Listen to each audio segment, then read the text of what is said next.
Assalamualaikum warahmatullahi wabarakatuh. Kembali lagi pada pembelajaran IPA kali ini bersama saya Miss Kiki. Pada pembelajaran kali ini kita akan membahas tentang komponen penyusun tata surya.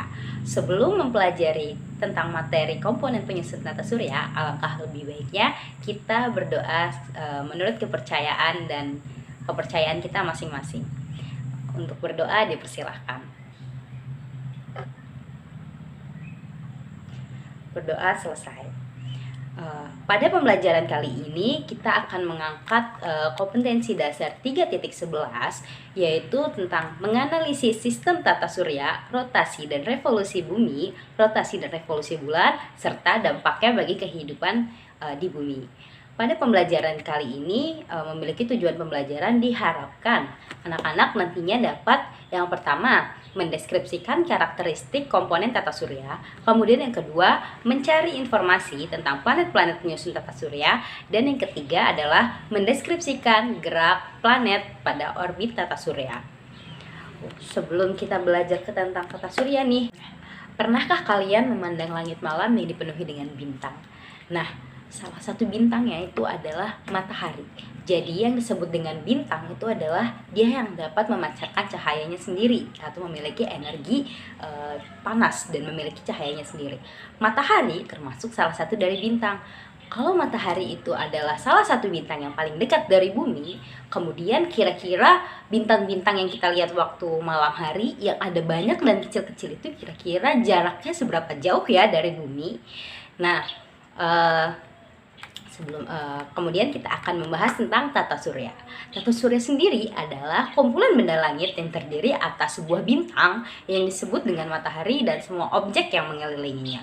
Tata surya terletak di dalam satu galaksi. Nah, saat ini manusia mengetahui objek di dalam sistem tata surya itu mengorbit pada matahari. Selain itu, gravitasi matahari juga mempengaruhi pergerakan bulan yang mengorbit padanya. Pada awal tahun 1600-an, Johannes Kepler, seorang ahli matematika dari Jerman, mulai mempelajari orbit-orbit planet. Kepler menemukan bahwa bentuk planet itu tidak melingkar, tetapi berbentuk oval atau elips. Tata surya sendiri juga adalah susunan benda-benda langit yang terdiri atas matahari sebagai pusatnya, sebagai pusat tata surya, kemudian ada planet-planet, komet, meteoroid, asteroid yang mengelilinginya. Nah, komponen-komponen tata surya itu ada apa aja sih? Nah, yang pertama ada planet. Planet itu adalah merupakan suatu benda di luar angkasa yang memiliki orbit yang mengelilingi matahari, memiliki massa dan gravitasi sehingga membentuk struktur yang bulat terdiri dari 8 planet, yaitu Merkurius, Venus, Bumi, Mars, Jupiter, Saturnus, Uranus, dan Neptunus. Nah, kemudian komponen yang kedua adalah asteroid. Sebagian besar asteroid di tata surya itu dia dapat ditemukan di serbuk asteroid utama yang areanya antara Mars dan Jupiter. Tetapi mereka juga bisa berkeliaran di lokasi lain di sekitar tata surya. Sebagai contoh, beberapa asteroid dia mengorbit di matahari di jalur yang membawanya sehingga dia dapat dekat dengan bumi. Kemudian yang selanjutnya yang ketiga, terkadang satu asteroid itu dia dapat menabrak asteroid lainnya. Nah, tabrakan ini dia menyebabkan sebagian kecil asteroid itu terpotong. Potongan-potongan itu disebut dengan meteoroid. Meteoroid juga dia bisa berasal dari komet. Nah, ketika sebuah meteoroid mendekati bumi dan masuk ke atmosfer bumi, ia akan terbakar dan berubahlah namanya menjadi meteor.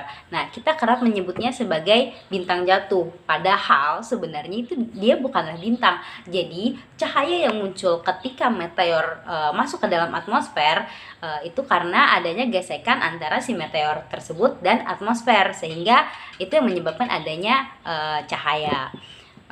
Kemudian terkadang meteoroid juga dia tidak menguap sepenuhnya di atmosfer. Bahkan kadang-kadang mereka mampu bertahan melalui atmosfer bumi hingga dia berhasil mendarat di permukaan bumi. Nah, ketika sudah mencapai permukaan bumi, dia disebut dengan meteoroid.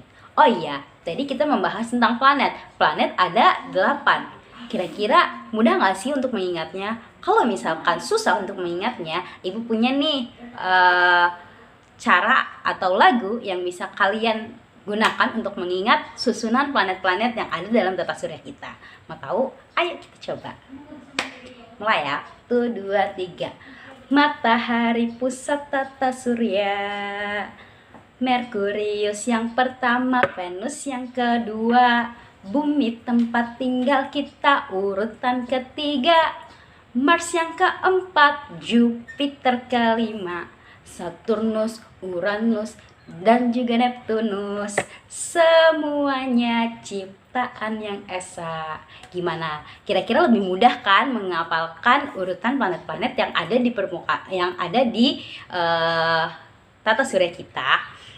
Oh ya, nah planet-planet juga dia dibedakan menjadi dua, yaitu planet luar dan planet dalam. Yang memisahkan antara planet luar dan planet dalam adalah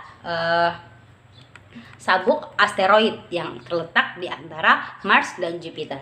Jadi yang termasuk planet dalam itu adalah Merkurius, Venus, Bumi, dan Mars. Sedangkan yang termasuk planet luar adalah Jupiter, Saturnus, Uranus, dan juga Neptunus. Planet dalam dia memiliki beberapa ciri. Yang pertama yaitu dia mempunyai permukaan yang padat, kemudian terbentuk dari logam dan batu.